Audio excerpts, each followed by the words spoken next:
I'm Chantel Sheree. Once again, welcome to my channel. For those of you who are new to the channel, welcome, welcome, welcome. To those of you who've already been here, welcome back.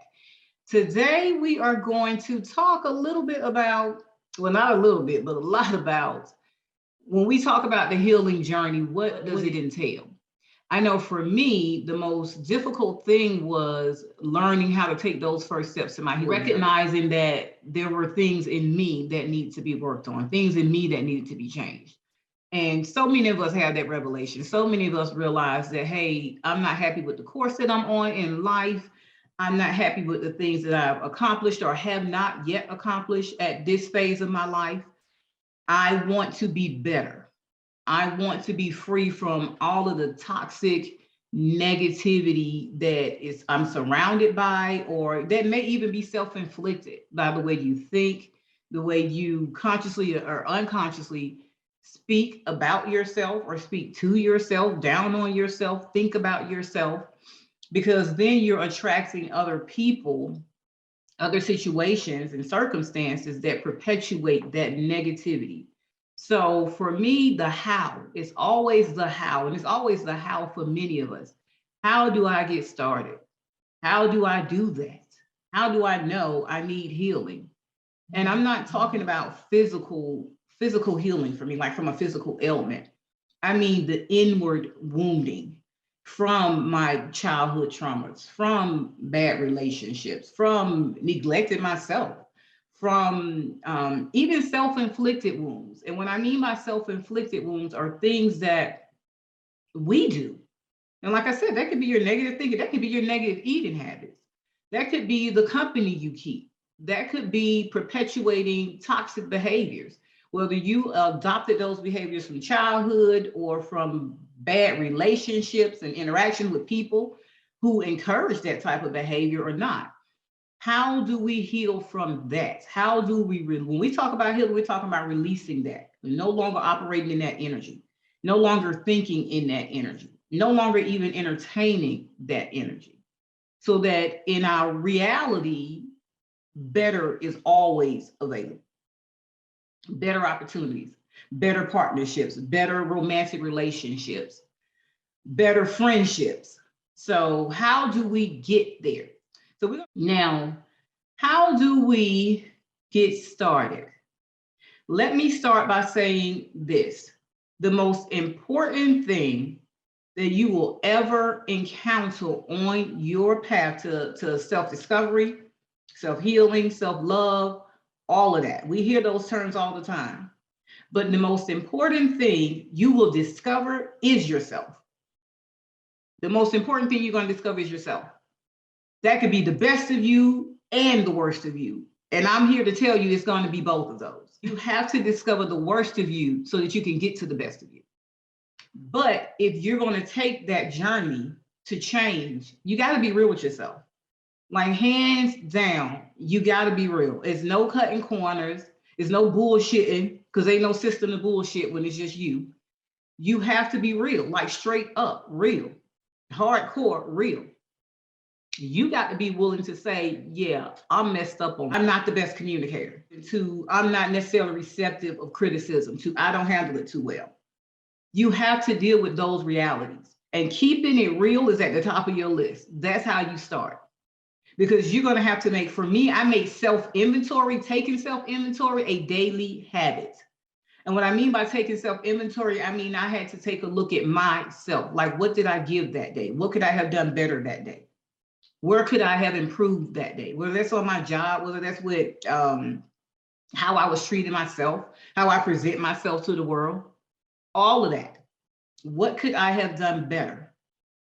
And if something came up that day where there was constructive criticism given to me, whether it was a coworker, a friend, a boss, a family member, how could I have handled that better? Because I wasn't always good at taking criticism. I don't think any of us are.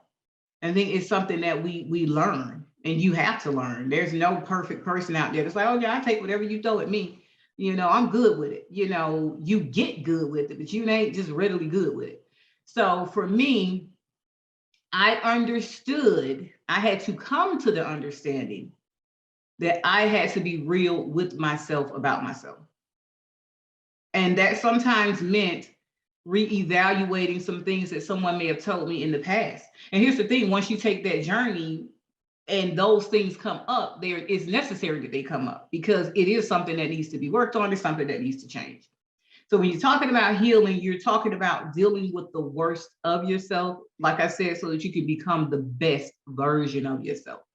And there are no best versions of yourself if you're not dealing with your deep, dark dirt. You have to deal with that stuff. So self has to be mastered so that you're even, before you even attempt to help someone else. One broken vessel can't fix another broken vessel. We have so many, and I mean more than enough broken people in this world. We don't need other broken people trying to fix broken people. It's okay to comfort people, to give them a shoulder to cry on and all that stuff, to hear them out. But the truth is, if, for example, if I've gone through sexual abuse that led me to all these toxic relationships that I shouldn't have been in, and I just say I didn't do any of the work. I didn't do any self-work or anything that even led me to discover that there was something that needed to be fixed. I didn't even bring myself to that point. We just hypothetically speaking from where I used to be. So if we're speaking in that context, and I haven't dealt with these things, I'm still in toxic relationships, I'm still in neglectful, abusive relationships. And my friend over here is going through, he, she, whatever, is going through the same thing.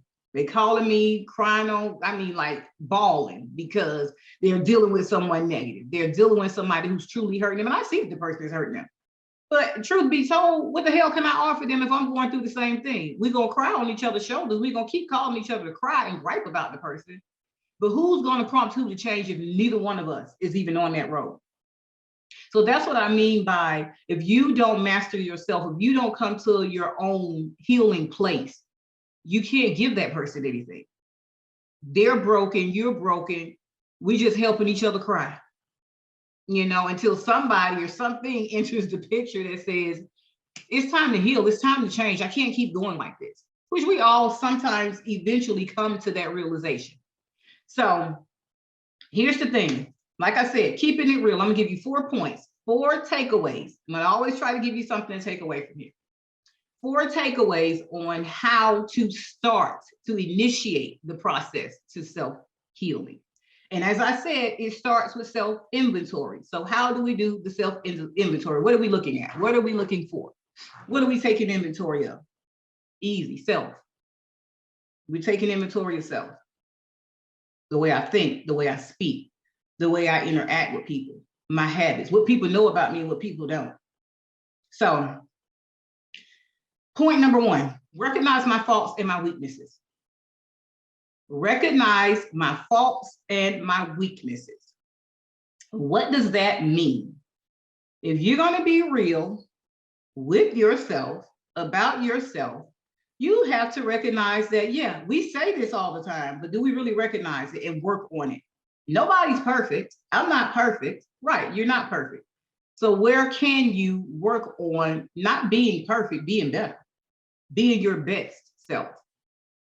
You may not be the best communicator. You may not be the most nurturing person. You may not be as sensitive some people want you to be. You may, I don't know, you may just be a harsh person. You might be a liar. You might be a cheater. You might be a thief. You might be a manipulator. You can be all of that. So recognize where I need the help. It could be I'm not consistent in my habits. I'll start something that I don't finish all the time. That's a weakness. It's a fault. I'm too nice. I give too much. That was something I did for a long time until I woke up. So yeah, we ain't doing that no more. Recognize where you need the help, where things need to grow, where they need to evolve. And sometimes recognizing that brings up people. You might be weak with certain friends, might be weak with certain family members with telling them no. You know, you might be weak with your spouse, with your husband, with your boyfriend, with your girlfriend, hell. You may be just not putting your foot down and being firm in areas where you know you need to be firm.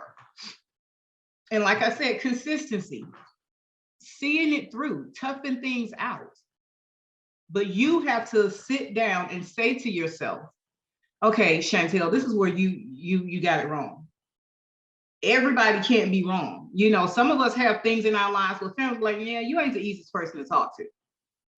You kind of selfish. You know, and that's not to say take everything that everybody says and beat yourself up about it. But you have to be honest with yourself. And some of that stuff may be true and some of it may not be true. So for the things that are true, work on that. Start with that. And you don't have to start with this whole list of stuff. You can start with one thing you can improve on. Am I weak-willed when it comes to falling in love? As soon as the dude tell me I'm cute, I'm on it. You know, is it that? Are you weak-willed when it comes to relationships and how you enter those relationships? What foundation those relationships are built on? And then how you continue to engage in them, how you show up for them. Are you somebody who's weak when it comes to gossip and talking about people all the time? That was another issue I had. I was going to talk, you know, but then I started to realize I can't do that. Because here's the thing, I don't want anybody doing it to me. You know, it doesn't matter what I was going through, what space I was in. I know I didn't want people talking about me. You know, I didn't want people talking about me when I was down. I didn't want people passing judgment on me. I didn't want people criticizing my size, my hair, my body, what I wear, what I drive. I didn't want people talking about me. I just didn't. Not in the way that I was gossiping about them. And for me, that's something you're going to hear me talk about a lot too, because that hit home for me on so many levels. Don't do to somebody what I don't want done to me. It's literally that easy. Don't do it if you don't want it done to you. And that was always a point that Spirit brought home for me when I was taking self, dealing with certain things and certain people. Okay, would you want that done to you? Would you want that said about you? Would you want that said about your nieces, your nephews, your mom, your sister, your brother? No, I didn't. So I had no place to be dishing that out. So your faults and your weaknesses could be a plethora of things. You know what that is better than I do. But be honest about it. Start with one thing. Like I said, it does not have to be this whole laundry list of faults. This is not a beat yourself up moment. One thing that you know, it's a recurring thing you know that you need to work on. What is that one thing? Recognize your faults and weakness. One thing. One thing. Okay. Number two, because once you do that, all of this is going to tie in. Once you recognize your faults and weaknesses, you have to embrace your emotions. And what I mean by embrace them, like I'll give an example. For me, when I'm in meditation and I'm in my quiet place, having my quiet time, and a lot of times if I'm dealing with something, whether it's anger about something, sadness about something, heartache, heartbreak, frustration, whatever that emotion is that I'm feeling in that moment, I allow myself to feel that emotion.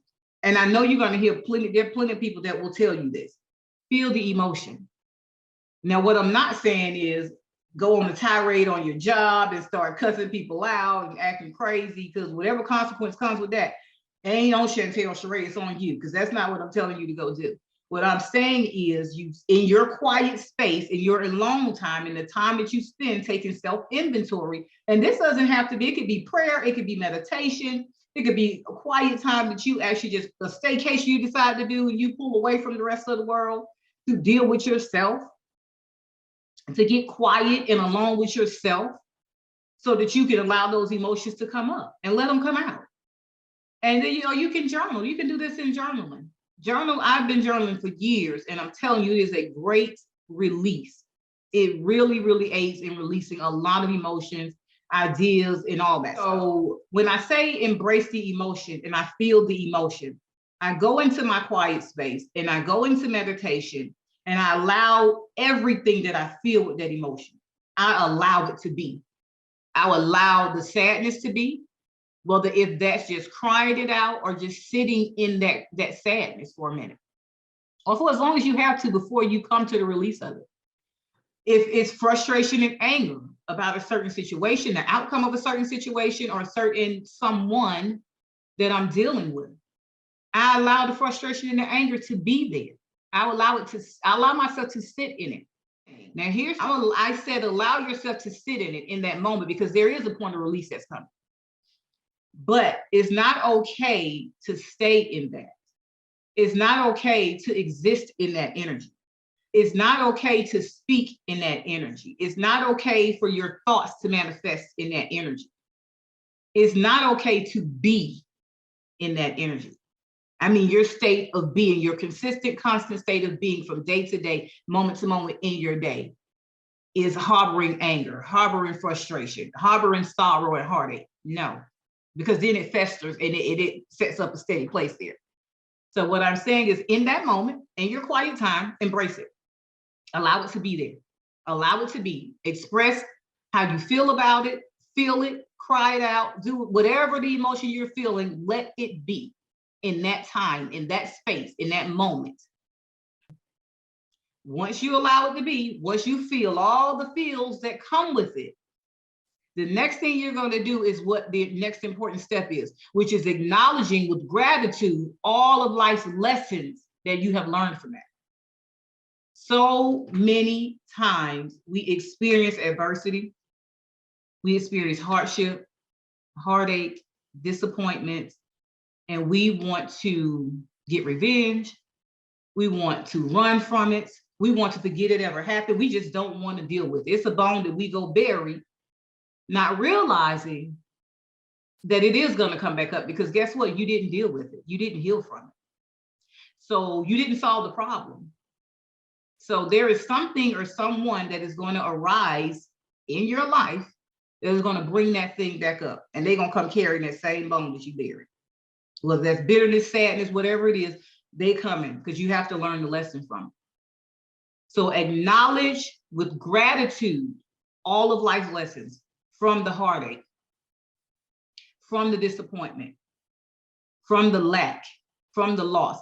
And I am going to tell you, if nothing else, if you don't listen, if you don't hear or understand anything else I say in this moment, understand and know this: gratitude opens the door for so much good, because you're telling the universe, you're telling God, you're telling divine source, whatever you resonate with on a spiritual level, you are telling that source that is greater than you, hey, it hurt, but I understand why I had to go through it. It hurt, but I understand why I had to endure it. It broke my heart, but I'm glad that it did, because it helped me find my voice. Not just find it, it helped me use it. You know? There is something to be grateful for in everything we experience. That was a hard lesson for me to learn. I would journal things that I was grateful for. There was a book that I read called The Magic. It was by the lady who wrote The Secret. And I read the book, The Magic, and it was all about gratitude. It was teaching you about gratitude, how to put it into action. And it helped me to realize that there is always something to be grateful for. It doesn't matter how big it is. It doesn't matter how small it is. But what I found myself doing when I first started that, the learning to journal and then it got to the point where I wasn't journaling all the time. I would just get up in the morning and I would sit with myself and I would make sure I gave gratitude for many things. Sometimes I start one thing, then I would say, okay, maybe 3 today, maybe 5 today. And then at the end of the night, I always found one thing to say, to go to bed being grateful for. And I'm telling you, it could be something as simple as having a bed. And some of us take those small things for granted. We say we're grateful, but gratitude, just like love, requires action. So finding the gratitude so that you can grasp the lessons, because there is a lesson to learn. Whether that lesson is for you to be more consistent, whether that lesson is for you to be stronger and finding your voice so you can tell that family member no. You know, whether that lesson is having more love and respect for yourself and recognizing what your true worth is, that you're of value, of significant value. so that you can tell that spouse, that partner, that, hey, I don't have to take this from you. I deserve to be treated better. I deserve so much more than what you have offered me thus far. And finding the power to stand in that and to stand up for yourself and say, hey, I'm making a decision that I'm better than this, that I deserve better than this. Because the truth is, you are. You are better. You do deserve better. So if I believe that about you, why the hell can't you believe it? You need to believe that. You need to believe it, because I'm telling you, the things that I'm talking to you about here, I so wish like hell somebody had taught me these things. The only school that I learned it from was the School of Hard Knocks. So I got a lot of bumps and bruises. And some of them I couldn't pay for. So guess what? My ass had to learn a lesson, or I was going to keep going through that situation, those type of relationships, those frustrations with money, those frustrations with myself. I was going to keep going through that. And I'm telling you, you will keep going through it. It's a vicious cycle. You will keep repeating it until you learn the lesson. So you're better off embracing and acknowledging that there is something in this situation for me to learn. And when I learn it, to be grateful as hell that I have learned it.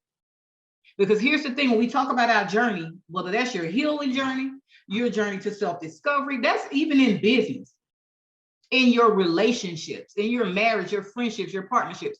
Those lessons are not just for us. They are always to be learned by us, to be experienced by us, so that we can help other people, because there are plenty of other people that are going to go through what you're going through.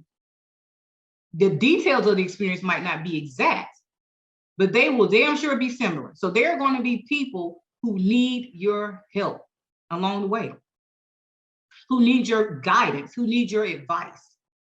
But you have to be in a whole and healthy place to be able to offer that. And that starts with giving gratitude and learning those lessons. Because then once you learn the lesson, you can let go of what no longer serves your highest and best good. I would get to the point where I would write intentions and things about just emotions I was feeling. I would write those intentions on a piece of paper or index card or something like that. And I would just write, how I felt. But then on the opposite side of that index card or that piece of paper, I would give gratitude for that. So say I'm giving gratitude for heartache and heartbreak. Like I said, divine source, creator of the universe and all that's in it. I thank you for allowing me to experience the hurt and the pain that comes with heartache. I thank you for the person who disappointed me in this relationship, in this friendship, in this situation that has caused me to feel this way, because it has taught me what my value is. It has taught me what I'm capable of. It has taught me that I'm stronger than I thought. Not because I can bear so much, but because I have the will to keep going and see this thing to the end. And when I get to the end of it, I understand what I've learned from it. And I understand there was something good and a value in it. So I give gratitude for it. And then at the end, this is what I say when I'm talking about letting go of what no longer serves your highest and best good. I said, I thank you for every lesson that you have taught me in this time and through this pain, through this heartache, through this heartbreak. But now I release you and I let you go back into the universe so that you can find or connect with the next person on their journey who needs this lesson too. I thank you for the heartache and the pain that I have experienced in this particular situation, because it has taught me so much more about myself. It has given me so much more strength to keep moving forward, to keep defining and redefining myself until I am my best version. But now I release you back into the universe so that you can be free to help the next person who needs this lesson on their journey. So we're going to go dial those back. 1, keep it real, R.E.A.L, recognize my faults and weaknesses, embrace my emotions. Acknowledge with gratitude all of life's lessons. Let go of what no longer serves my highest and best good. Now, you talking about being successful on your healing journey, and this is just not, it's not a one-time thing. That work is ongoing. The healing process is a lifelong process. So let me say that. It is a lifelong process because as you move from one phase to the next, you're elevating. So of course, I'm not gonna learn the same lessons I learned earlier in the journey, because truth is I should have evolved from that. I should have grown from those lessons. And once I really master myself in those situations, weaknesses, faults, whatever it is, relationships, once I master myself in that, then guess what? Okay, good. We tested you, you tried and true on that one. Next lesson, next leg of the race. It's just like the valleys have hills, and then they have the lows too, the highs and the lowest lows. So your healing journey, the process is a lifelong journey. So don't try, you can't rush through it. Because as long as you're here, you're gonna have to learn something. You're gonna have to heal from something, whether that's self-inflicted or where it's imposed on you by others. You cannot, you just can't escape it. You're gonna have to do the self-work. And here's the thing, nobody can hold your hand and do that work for you. You have to do it. It's your lesson to learn. You have people on the path that are going to have similar lessons to learn. Some of us don't have the same lessons to learn. But like I said, the details of that journey for you are not going to be the same. The detail of your experience are not going to be the same. Wherever those experiences come from, you have to be willing to do the work. It's daily. Self-inventory is daily. It's daily. You can't avoid it. You can't. And let me be honest, I'm gonna be real. There are some stages of this journey when you're healing that you're gonna have to walk alone. And this is the part that we don't like. It's the part that I didn't like. None of us, I don't know anybody breathing that likes to do anything alone for an extended amount of time.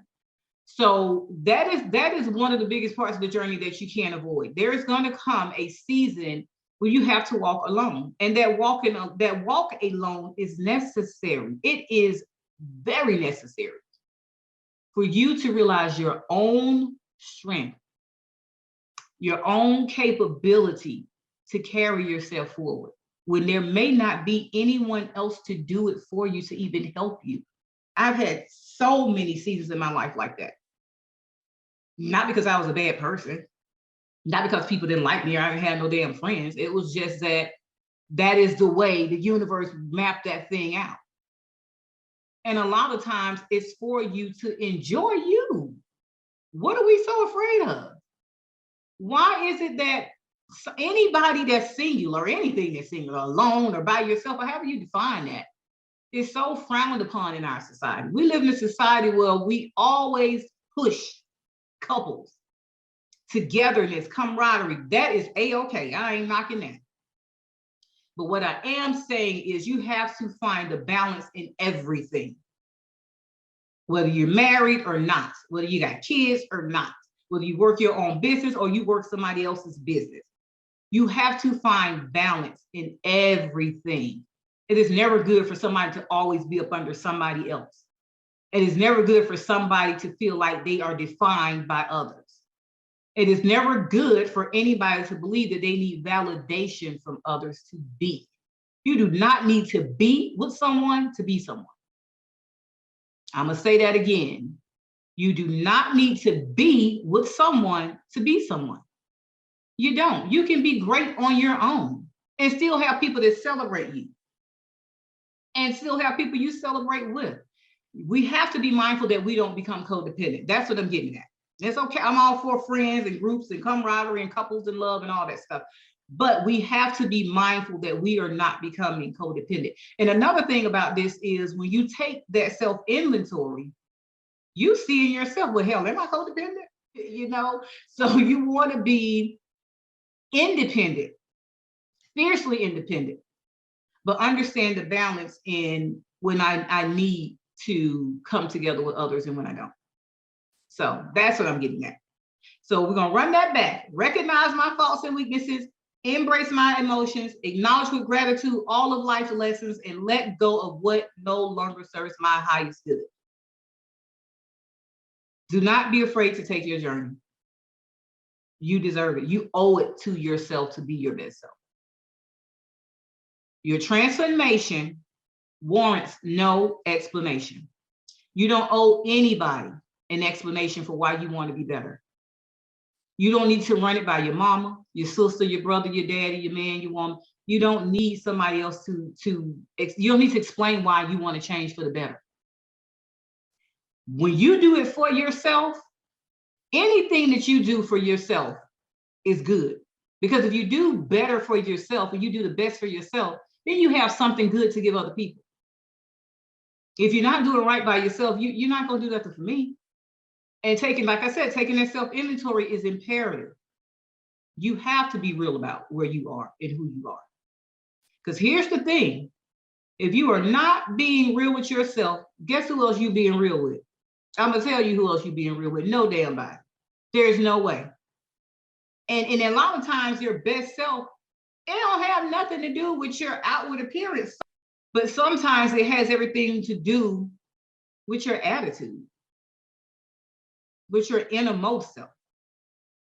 And like my grandmama used to say, if it ain't in you, it ain't coming out you. So if you ain't nice, you ain't going to be nice. If you're not honest, you're not going to be honest. Even if you fake the phone, you can only fake it for so long. And then who are you lying to? You lying to yourself. Who are you fooling? You're fooling yourself, because here's the thing. Some of us out here wide awake and we see you coming a mile away. As you're taking this journey, take your time. Be patient with yourself. Be gentle with yourself. And take as long as you need to on each step. So if I'm journaling about recognizing my faults and weaknesses, take 1 week. You don't have to sit down in one sitting and think about all this, especially for those of you who are getting started on this journey to self-healing or bettering yourself. Mentally, physically, emotionally, bettering yourself as a whole person. Start with one thing. You can say, okay, I'm gonna work on recognizing my faults and weaknesses. Meditate on that, think about that, go for a walk in the park and think about it. And then journal about it that night. And then you might come back for a week straight and continue to journal every day that week about that, because something else may come up. And if it takes longer than a week, that's fine. Allow it to take longer than a week. There's nothing wrong with that. And then when you move on to embracing your emotions, don't rush through this. Embrace your emotions part of it. Do that too. Give yourself a week. However much time you give yourself for the first step, give yourself for the second step, and the third, and the fourth. But what I will say is, do not rush through it. Definitely give yourself more than a moment or a day. Extend it. Really dig in to you. You know, and I'm not saying to go out and solicit from friends. I mean, if you want to do that, fine. But I wouldn't advise it, because it's for you to master yourself. Because here's the thing, as you move along that journey, like I said, if there are other things that need to be recognized, trust me, they're going to come up. Your child might say something to you. Your spouse might say something to you. Your boss might say something to you. Your coworker might say something to you. Hell, a complete stranger might say something to you. And then you have to ask yourself, oh, I know what I'm doing. I'm on this healing journey. I'm going through the process. And here's some things that need to come up. Here's some things that need to come out, because the work needs to be done. But take your time. Take your time with yourself. I'm telling you, you're going to need that time. Don't rush yourself. Don't feel the need to explain yourself. Don't broadcast it to everybody. And that's one thing. If you saw my introduction video, I'm not a social media person. I came on this platform because I do feel spirit pulling me to tell my story, pulling me to use my voice to help other women, to help young girls who need that mentorship. Because all around me, people are being drawn to me in that way anyway. So I may as well just bring it here. But I say that to say I was not a social media person. Even when I was on Facebook years ago. And even when I was on Facebook, I didn't really post anything personal about my life. I didn't post any emotions I was feeling to get likes or validation from anybody. So that's why I say everything you're feeling and going through is not meant to be broadcast. It's your moments. There should be something in this life that's exclusively yours. And guess what that is? That's you. That's you. You are exclusively yours. Nobody owns you. I don't care if they married to you or not. I don't care if they married you or gave birth to you. They don't own you. Nobody owns another human being. You are exclusively yours. There should be some special moments you have just for you. And I'm telling y'all, there are some times where I get up and I'm just smiling. I ain't brushed my teeth or nothing to start the day, but smiling and happy and just feeling myself for no damn reason. Hair ain't combed yet, face ain't on yet. And that's another thing. Don't get used to the face, because there are going to be some days I come on here and we just going to be raw and real. We are, because I'm not that person. You're going to see me with makeup some days and some days you're not.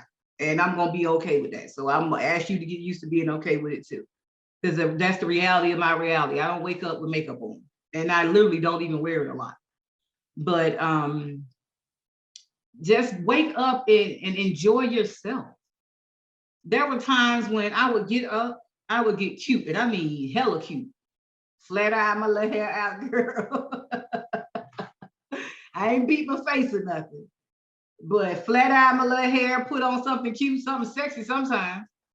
Light my fireplace, get me some wine and whatever I want to eat, and either read a good book, depending on the mood I was in. If I felt real grown, I light my fireplace, sip on me some wine, and read a good book. If I just felt like I wanted to chill and be sexy for me and chill, I watch me some Good Times and eat my favorite meal. But that's okay. That's what I wanted to do for me. You know? So celebrate yourself. And you don't have to celebrate, oh, I got my doctorate degree. Oh, I started my first business. Because here's the thing, some of us haven't gotten that far down the road yet. But those of you who have, congratulations, honey. But to that, I say, for those of you who are comparing yourself to where she is or he is and where I am, their race is not your race. You're supposed to focus on the road ahead of you, not what's going on behind you. The rear view mirror is smaller for a reason, because the bigger vision is your future moving forward. So I don't have to worry about if somebody beat me to get their degree, if somebody beat me to start their business, if somebody beat me to get in there, if somebody beat me to coming on this part of the journey. Hell, if somebody feel like they healthy, happy, and whole, and I still feel broken. Here's the thing. Just because they did it first doesn't mean they did it better. How many tubes of lipstick we have when we go in the store? Revlon ain't the only one making lipstick. You got L'Oreal, you got who else? Kiss, all these other, Urban Decay, Ulta. You got all of these different brands of lipstick, all these different brands of bread, soda, water, whatever. Just because somebody did it first doesn't mean they did it better. And it doesn't mean it's got anything to do with you. It doesn't mean that you can't do it.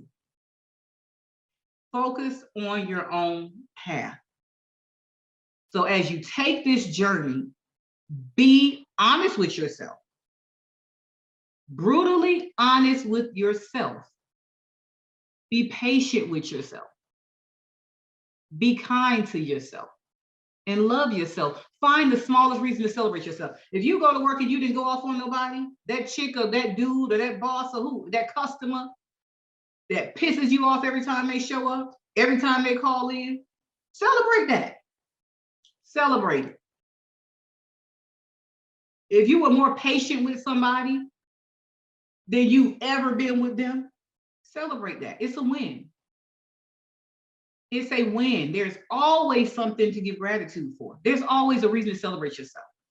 Always. If you stuck to journaling for 3 nights in a row, 3 days in a row on your scheduled time, you stuck to your meditation, you stuck to your exercise routine, you stuck to your eating habits, celebrate it. Find a way to celebrate it. And then thank yourself. Thank yourself for being aware that you deserve more. And then being active in pursuing giving yourself more. passionately pursuing giving yourself more. Make yourself a priority. Make your best self, becoming your best self, discovering your best self. Make it a priority. You need to. You're going to hear me say this a lot. You are necessary. You are necessary. Believe me, you are. So put those points into practice, y'all. Like, share, comment, subscribe. Comment below. Let me know what you think about this video. Let me know, for those of you who on the healing journey already, who've been on it for quite some time, what tips do you have to other women out there who need that guidance? What helped you? How do you celebrate yourself? Put those things in the comments. Let's encourage each other. That is what this community is for. That is what this space is for. I don't know it all. I don't have all the answers. That's why I invite you to be an active participant over here. Positively be that. Help build other women. Let's lift other women higher. Let's lift other people higher. Let's go out into the world and deposit something good every day, every chance that we get. We got enough messed up shit going on in the world. We don't need no more of that. Keep that at home. For real. Or keep it to your damn self. We don't need it. We don't need no more negative energy floating around. We got too much of it. We don't need no more hostile energy floating around. We got too much of that. And it's just breaking more of us every day. So here we're doing we mending, we healing, we building, we loving on each other, we growing. So anything you wanted me to talk about that I didn't discuss here on this topic, definitely email me, leave a comment below. Always leave something of encouragement to the other women. Even if you leave the first comment, let it be something uplifting. Let it be something to uplift another female or another person they may be viewing this video and going through the comment section. Give them a reason to believe in themselves. Remind them of how strong they are. Remind them of how capable they are. Remind them of how necessary they are. Tell them ways that you got through it. All right. Love and light, ladies. Love and light. And I will definitely see you next time. Thank you.